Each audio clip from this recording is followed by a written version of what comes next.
Family adopts a new dog. Vet sees it and gets police involved.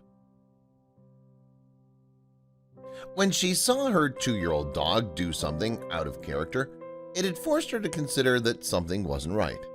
Now there was no unseeing it. But by the time she'd faced her denial and accepted the truth, it was much too late. Sue Yun knew that she was in big trouble, and soon the police would be knocking on her door. Sue Yun thought she knew what she was getting herself into. She'd done the research, read the reviews, and familiarized herself with exotic dog breeds. She'd made all the necessary purchases: dog bed, collar, lead, shampoo, engraved tag. She thought they were ready for the commitment. But as he happened to outgrow his bed and collar and lead, she began to worry. Then the unimaginable happened. It all began innocently enough. Sue Yun lived in Kunming City, China, with her 2 young children and her husband. The hardworking mother was feeling the pressure of juggling family life and a full-time job, so she decided that it was high time for a holiday. But what Sue Yun didn't know was that fate had a surprise waiting for her. With bags packed and ready for their eagerly awaited Asian trip, the Yuns embarked on the vacation that would change their lives. Little did they know, 2 years down the line their mistake would be making headlines. A few days after their arrival, the family was just beginning to get into holiday mode when they came across a litter of puppies. The sight of the adorable balls of fluff instantly had the children pleading with their parents. Although Sue Yun and her husband had given adopting a family dog some consideration over the past few years, they hadn't expected to find what they were looking for here of all places. Perhaps it was meant to be. Sue thought as she held one to her chest.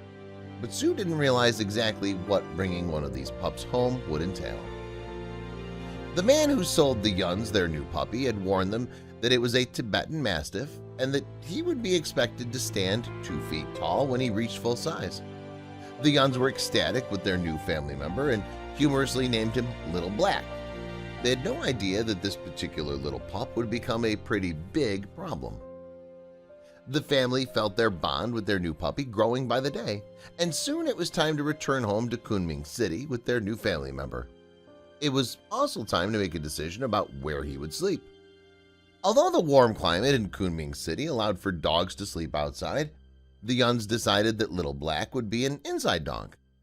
Little Black was more than happy to stay close to his new family, but it wasn't long before the family began to notice something odd about Little Black. Sue Yun thought it was a bit strange that no matter what dog food she'd lay in front of him, he wouldn't eat it. The only foods he would eat with enthusiasm were noodles and fruit, and Sue obliged. But being new to dog ownership, she didn't think much of it and chalked it down to him being fussy. But soon Little Black was eating her out of house and home. Every day Little Black would devour an entire box of mixed fruits and 2 buckets of noodles, and his appetite showed no sign of slowing down. By the time Little Black was a year old, Sue Yun had spent a fortune on his food. And aside from his unusual preference about noodles and fruit, the family began to notice some other worrying characteristics about their new dog. They'd never thought that there would be legal troubles down the road. Although Sue Yun had expected Little Black to grow up to be a large dog, she wasn't prepared for just how large he was getting. At 2 years old, Little Black was now 3 feet tall and weighed a staggering 250 pounds, much larger than even the seller had anticipated. But one day, Sue Yun saw Little Black doing something so disturbing in the kitchen that it raised all the red flags. Sue Yun walked in to see Little Black standing on his hind legs. Sue had seen other dogs stand up like a human while doing tricks or begging for food, but this was different. It was finally time to come to grips that there was something very strange about this dog. Then she started to become frightened. The pup was growing so fast that the family started feeling scared around their dog. Not visible as a puppy were certain features like the size of his teeth. Little Black was now constantly standing on his hind legs. He disliked walking on all fours. With his size and his enormous white teeth, it was becoming a little frightening to be around him. But Sue Yun was still in denial. While Sue Yun was pushing her fears down, Little Black had started to get a reputation among the neighbors. Walking the enormous dog had become a spectacle, and soon he was too big to live inside the house. The family built him a makeshift doghouse in the yard, but of course, simply moving him outside didn't make their problems go away. Now that Little Black was an outside dog, Soo-Yun expected him to start behaving like one. You would think that he would have taken to guarding the house against intruders and barking at anything that moved, but he never did. Now that Soo-Yun thought about it, the only sound she'd ever heard him make was a low growl. It was becoming very clear that she had made a huge mistake. And the bigger Little Black grew, the larger Soo-Yun's fears became. Something just didn't add up. She began to research normal Tibetan Mastiff behavior, but what she found only added to her fears. She posted a photograph of Little Black online, and a vet on the forum informed her that she'd have to call the police. Little Black was actually an enormous black bear. The vet told her that he was no ordinary black bear either. He was an Asiatic black bear, also known as a Tibetan bear or a Himalayan bear. These bears can reach a height of 6 or 7 feet and weigh a whopping 440 pounds. Then he told her some information that made her heart drop. Laws in China prohibit owning a bear of any kind, and it's an offense punishable by jail. Soo-Yun was indeed in a dire situation. As much as she'd grown to love Little Black, she knew she couldn't keep him. What if he became aggressive toward her or her children? It just wasn't worth the risk.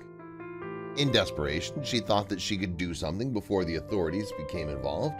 Her first course of action was to call the local zoo.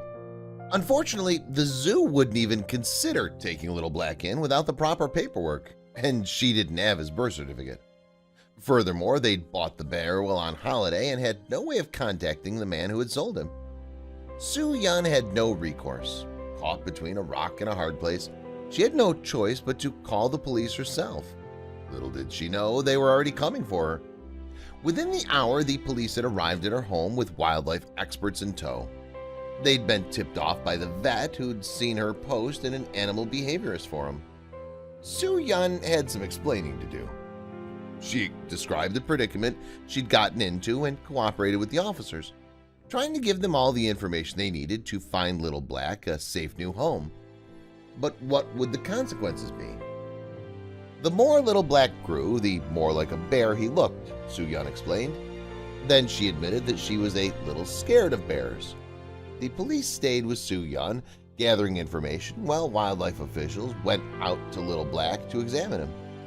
They checked him over for any injuries or signs of malnourishment while Soo-Yun awaited the verdict. Officials found Little Black to be well-fed and healthy.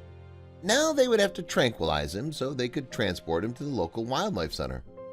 When he arrived, experts were floored. Soo-Yun had indeed been keeping a dangerous Asiatic bear in her backyard. It wasn't long before the media caught wind of Soo-Yun's big mistake. The biggest question everyone wanted an answer to was, how had Soo-Yun and her family been so oblivious to the fact that their puppy was an enormous wild animal? It wasn't long before National Geographic stepped in and covered the story, causing a public outcry and becoming a viral sensation overnight. Now, with all eyes on her, Soo-Yun was painfully aware that she may face jail time. With all the media attention and public outrage, something surprising happened. People began to share their own stories about adopting domestic animals, only to find out sometime later that they were another animal entirely. National Geographic stated that this is not only the case, and this happens a lot more often than you think, but would Soo-Yun have to pay for her mistake? Fortunately for Soo-Yun, her continued cooperation with the authorities was acknowledged and served a key role in their decision about her punishment. She reiterated that the incident was unfortunate, but had been a case of mistaken identity. After all, the man who had sold her Little Black had claimed that it was a Tibetan Mastiff. Soo-Yun avoided jail time, despite Asiatic bears' protected species status. And although having Little Black move to a sanctuary nearby was the best decision for the family, and for his own sake, they still missed the pet they knew and looked after for 2 years. The good news is that the story has a happy ending. Little Black will continue to live out his days on the reserve and in good hands.